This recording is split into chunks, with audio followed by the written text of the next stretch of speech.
Hi, I'm Dorothy Koomson and I'm the author of I Know What You've Done, the book that you've hopefully just read or listened to. Usually at the back of my books we have reading group questions, and I decided I wanted to do something a little bit special for this book by answering the reading group questions for you.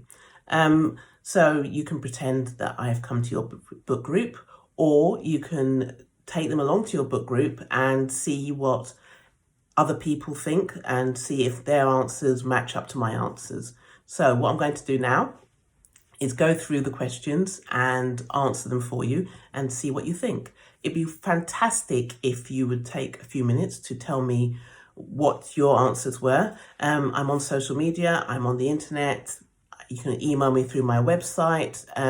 It'd be really fantastic to hear from you. So, oh yes, by the way, I hope you've read the book. I'm going to try and avoid giving any spoilers with my answers, but it'd be ideal if you read the book so you'll understand what I'm talking about. But if you haven't, I hope you enjoy the answers to the reading group questions anyway. Talk to you soon.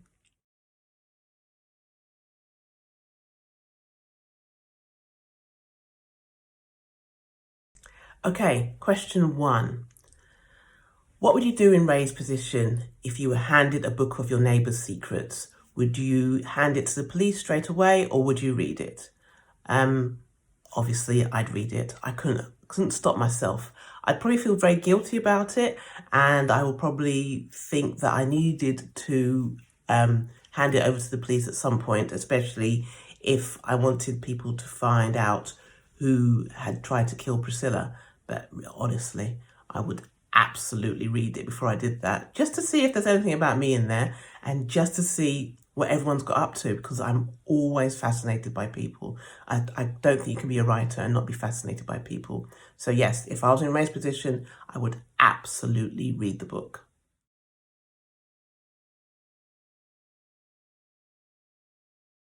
My favourite character, there's two characters, were the two dogs, Okra and Yam, Ray and Clark and their children's dogs, two Yorkshire Terriers. Obviously, they're my favourite characters. I had a lot of fun writing them, and I've written a short story starring those two dogs as well, which is going to be one of the editions of I Know What You've Done. They're my favourites because they're very much like my two dogs, and my two dogs are a bit, they're very unique and individual, shall we say. So yeah, they're my two favourite characters.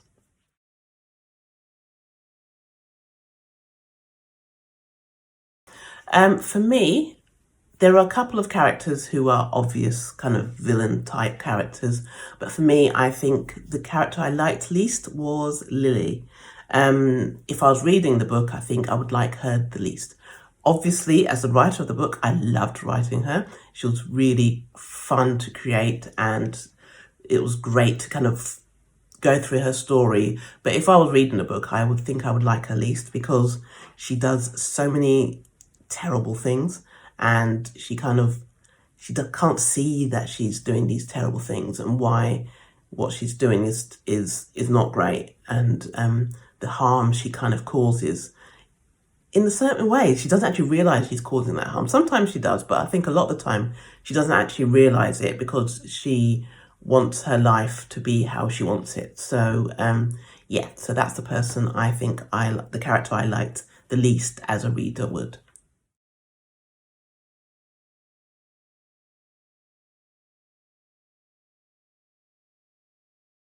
Despite setting the book in 2021 and making oblique references to it, the author deliberately avoids mentioning the pandemic. Why do you think this is? Well, when I wrote the book, it was obviously 2020, and we were still living in the middle of lockdown and all the effects of that. And I like to set my books in the time that I'm living. So generally, it's the year that the book is going to come out.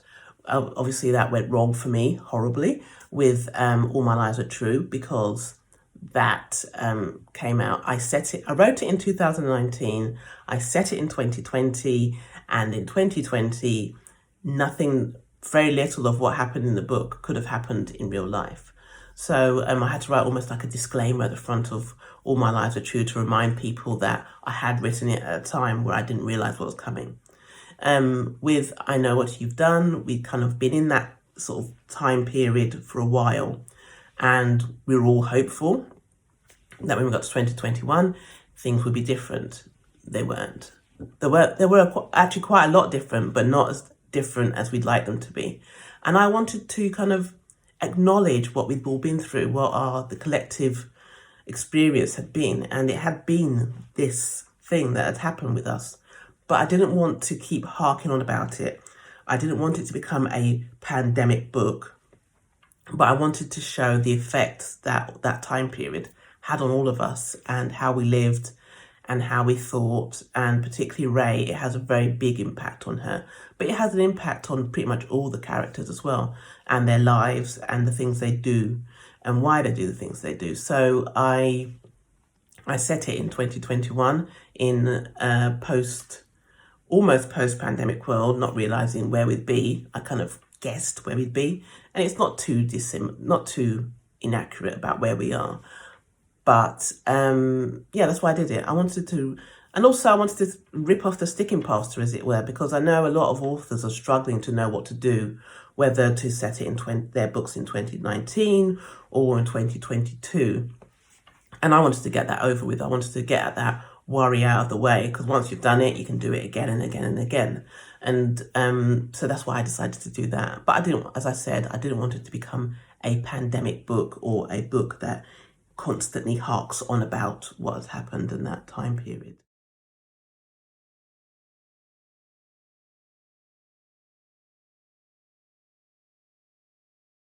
At one point, Priscilla tells Bryony that she is a terrible mother. Given Bryony's situation and how trapped she is and her limited means of escape, do you think Priscilla was unnecessarily harsh on Bryony?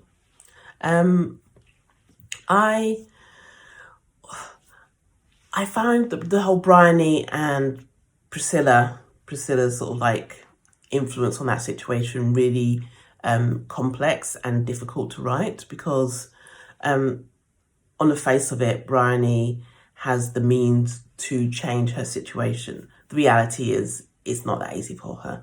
She is kind of almost trapped in this marriage, and she has no financial means of her own. She has no real friends, nobody to kind of help her. But at the same time, she is trapped there, not on her own, but with her children, and her children are kind of suffering. So I understand why Priscilla says that to her, and I do believe that Priscilla was right in what she said, but it was harsh, because it wasn't a simple case of Bryony can up and go if she wants to. Although, I think a lot of what Priscilla says and what she does actually kind of kickstart what Bryony does, and why Bryony decides she needs to do whatever she can to leave. Whether she manages it, I don't want to give any spoilers, so I'm not going to say if she manages it or not. If you've not read the book, I don't want to ruin it for you. But I do think Priscilla was harsh, but maybe necessarily so, because without that, I doubt Bryony would have started to actually see her situation for what it actually is, and maybe do something about it.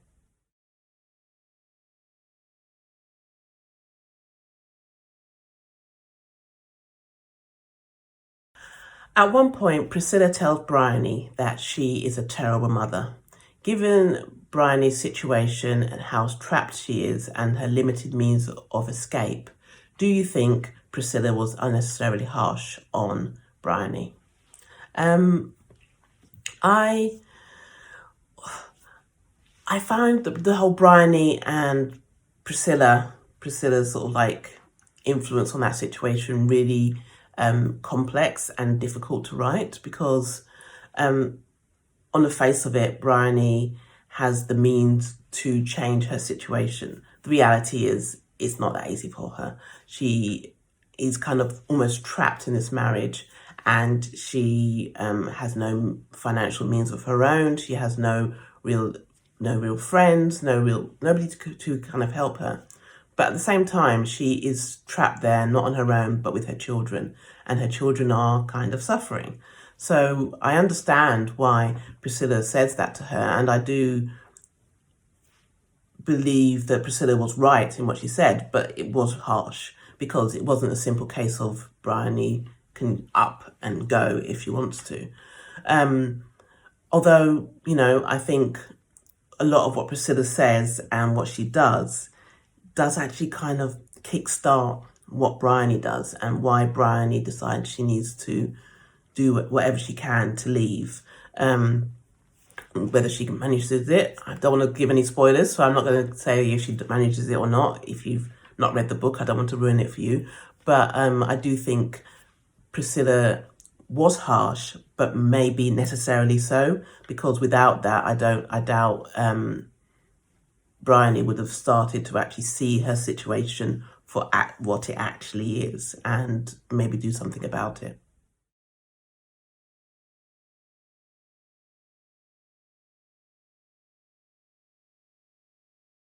During the novel, Ray develops an attraction to one of her neighbours. Do you think this attraction would have developed anyway had she spent a lot of time with that person? Or do you think it is only in response to what she thinks her husband, Clark, is up to? During the novel, if you read it, you'll know that from reading Priscilla's book of, the book that's keeping tabs on all her neighbours, that Ray discovers her husband, Clark, is up to something he shouldn't be. And as a result of that, Ray is devastated because as far as she's concerned, she has this good marriage, a really good marriage with somebody who she trusts, absolutely trusts, and who trusts her. She relies on him, he relies on her. They can challenge each other, they can fall out, but at the end of the day, they absolutely love each other and their marriage is good. So to find out from Priscilla's book that this terrible thing, that her husband is doing this terrible thing, devastates her. And as a result, she ends up spending time with this other person and an attraction develops between them. I mean, I loved writing this part of the book. I loved writing the growing tensions between them. And I really liked writing the denouement of that relationship. I'm not going to, again, no spoilers. So I'm going to try and avoid telling you, if you haven't read it, what actually comes of this attraction. But I think the attraction develops because Ray is in a place where she's open to that, because, we all find other people attractive, people who aren't our partners attractive. We know we can appreciate somebody being personality-wise or looks-wise being attractive, but most of us, hopefully, kind of leave it there. And that's the sort of person Ray is. So I think finding out that her husband isn't who she thinks he is devastates her to the point where she is kind of suddenly open to outside influences, shall we say. She is kind of open to people, to what starts to develop with this neighbour who she kind of has this almost a kind of a bond. Because of what happens to Priscilla, she has a bond with this neighbour and that kind of grows. So yes, I think it's a response to what she thinks Clark is up to and what she finds out he's doing, but not in a direct way. I don't think she kind of sets out to do something. I just think it leaves her vulnerable to the interests of other people. So yes, but like I say, I really enjoyed writing it, all of it, and yes, I hope you enjoyed reading about it too, or you will enjoy reading about it if you haven't read it already.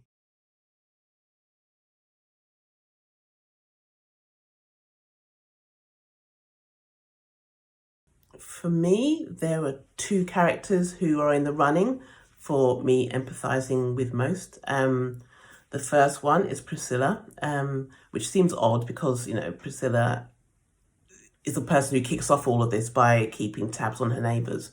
But I don't think I know she wasn't because I wrote her, but she wasn't doing it from a vicious place.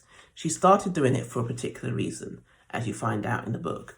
And it kind of escalates from there. She kind of gets sucked into this world of finding out what her neighbours are doing. And Priscilla's quite lonely, and she starts living vicariously through her neighbours and can't really stop. So that's why she ends up keeping the diary and keeping tabs on what people are up to, because they become almost like her extended family. Even though she is keeping tabs with them, she wants to be a part of their lives. So I kind of empathise with her, in not the sense I'm keeping tabs on my neighbours. I don't want anyone to think that I am, because I'm not. But in that sense of she wants to be a part of something else, and she kind of gets sucked into it, and she doesn't know how to extract herself. She could, but I don't think it's that easy for her once she's there, once she's in that place. And I think at some point in all our lives, we've all kind of felt like we wanted to be part of something. And if you're not part of it, you kind of almost become obsessed with becoming a part of it. So that's why I empathise with Priscilla, because I remember those feelings from parts of my past where I've kind of wanted to be a part of something so much that I start being obsessive about it. Not anymore. And it was only for a small amount of time, a long, long time ago. And the other person who I empathise with is kind of Ray, because Ray is completely thrown into this situation where she is handed this book of secrets, and she discovers all these things about her neighbours, stuff that she probably doesn't want to know, and doesn't know what to do. So she doesn't know whether to hand the book over to the police or to just read it and keep it, because I think most of us would be more than tempted to read it and find out if there's anything about us in there or anybody we know, and to find out what the people you're living amongst are up to. And obviously that becomes a double-edged sword for Ray, because the more she finds out, the more sort of horrified she is about what things that go on behind closed doors, or not that closed doors even. But also she wants to hand it over to the police because she wants to find out who has attacked Priscilla and have the crime against Priscilla detected. So I feel for Ray, because she's in this impossible situation almost, and I don't genuinely know what I would do. I mean, obviously I'd read the book, but would I hand it over to the police, or would I, especially if my husband's in there and he's up to something he shouldn't be, or do I keep it? So those are the two people I think I empathise with most from the book.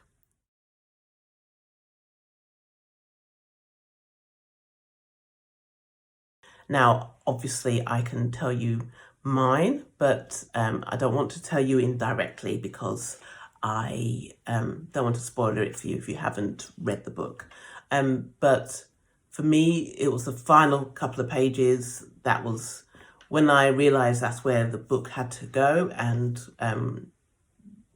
why it had to end like that. I was a bit, oh, okay. So that's where this story comes to then. This is how this story ends. And so I was a bit shocked. But I loved writing it. Obviously, it came from my head. So obviously, I can't have been that shocked, because I still managed to put it down on paper. So I don't want to say too much, because I don't want to spoil it, like I say, if you've read it. But what was can you please tell me what you found to be the biggest and most shocking reveal? As I said, I'm on social media, I'm on email. Do send me an email with that, because I don't want to spoil it for anybody else who hasn't read the book out there.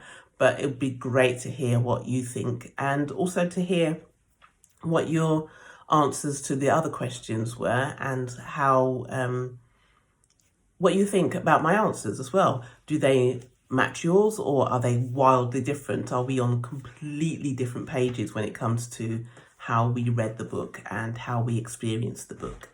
Yeah. So, as I said, I'm Dorothy Koomson. My book is I Know What You've Done.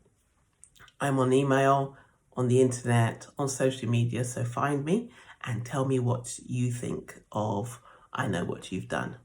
It's been lovely talking to you, and I'll speak to you again soon. Bye.